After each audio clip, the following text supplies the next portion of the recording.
Pepper says, I love seeing this new open space in the basement, and I can't wait for you to open up another section too.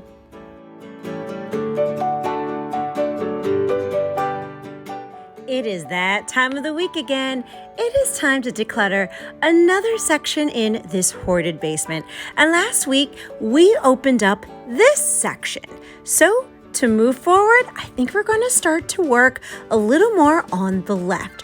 We're going to start digging out this way. And a lot of the things that are down here got churned from upstairs, which is okay because we'll tackle it. And also some things came from my parents' house because they're cleaning out their garage. And our goal for today is to tackle this next section right in front of us. That way we're working our way back because I want to open up space to get to all the craft supplies. My hope and my goal is to be organizing and decluttering my craft stash very soon because that's going to open up another big section in the basement.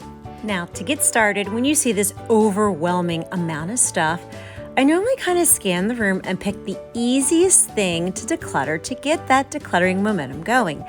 And right now, it's this box. This is a tool that hubby had recently bought.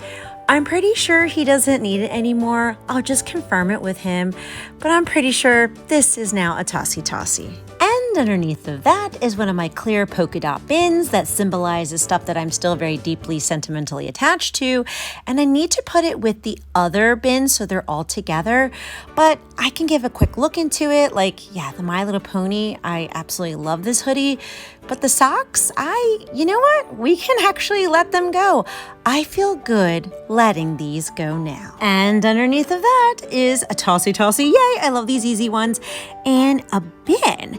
And inside of this, you know what? These are kids' clothes, and I'm pretty sure I was going to let these go, except for this. This is Sentimental because I made these for their 100 days, but the rest of these clothes, guess what? Let's put them in the yard sale. It's actually great timing that we're finding more items that we can put into the yard sale now. Now it's time to move to the next row of bins, and starting from the top, we have light bulbs. This just needs to be put away in the closet to keep all the light bulbs together.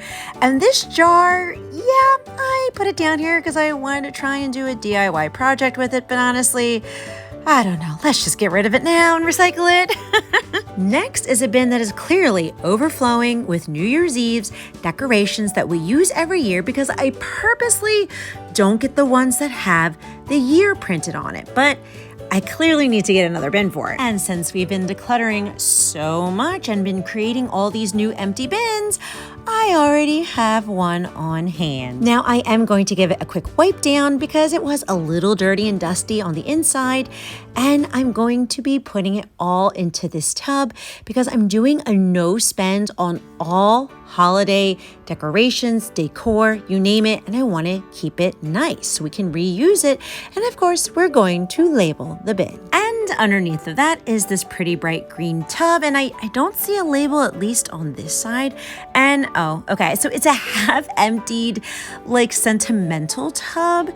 So I'll have to funnel that down into my clear tubs because we're putting it all there. But look what I found. Oh my gosh, these are from the 90s. This is my No Doubt sticker. I loved No Doubt, 311, a lot of my favorite bands when I was younger.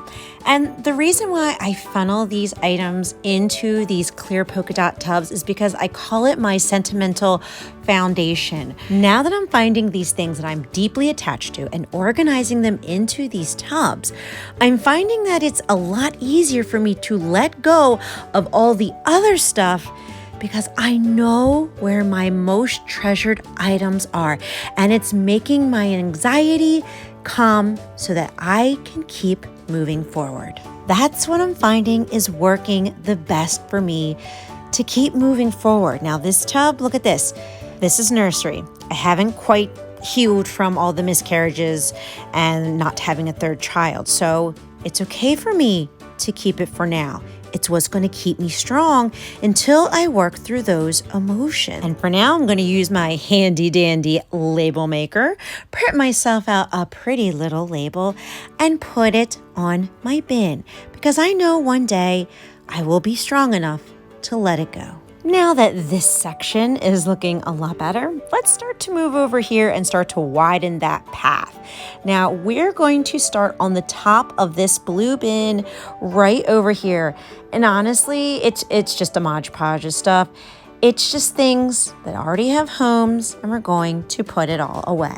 Now, the next two things I'm going to show you are hubby's items, and I don't make decisions on hubby's items. These are his Transformers from when he was a kid, so we're going to put them aside. And underneath this, yeah, there's different things in here, but again, I don't make decisions on this because it's up to him to decide what he's going to keep and let go. But what I do make decisions on is my stuff. These bags over here came from my parents' garage. They're cleaning it out, and they're also respecting me and letting me make decisions on what I want to let go of and what I want to keep. And of course, you know, there are some very extremely sentimental things in here because it's from my childhood. And for where I am in my recovery, I have a strong desire to keep them. I'm going to clean off all my childhood items that they dropped over. It's just a small little bag. It's not going to take too much room, but it's what I need to keep strong and to keep moving forward. And because I'm doing this, I'm able to let these childhood items go. Now, for most people, this looks like complete trash, but for someone who has hoarding disorder, this is huge to let go of anything from my childhood. I would have never been able to let go of anything from my childhood. I didn't even care if it was trash. I kept it. But this is showing the progress that we're making because I feel comfortable letting it go. Now, moving to this next bag, this is also dropped off from my parents' house. And guess what? I'm seeing a lot of t-shirts that were 101 Dalmatians. Many of you know that past trauma that I had, and I overbought 101 Dalmatian stuff to soothe. But I've been working on that past trauma and on that PTSD and working through those emotions.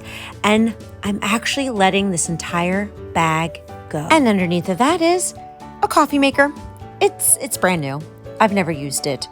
And I'm actually going to put it in the yard sale. And this is another huge step in my recovery because I had held on to this for years, imagining that my house would be clean and I'd use this coffee maker to offer someone a cup of coffee. But you know what? It's okay. I feel good letting it go now. And underneath of that is something that I'm going to share that I am feeling guilty and shameful emotions about it, but I did change the behavior. All of this stuff is from Dollar Tree. I would say from January to July 2021, I would once a month kind of binge shop at Dollar Tree because everything was $1. I kind of let myself go hog wild because I only spent $30 on a bunch of treasures and I wanted to create new things and use them for YouTube videos.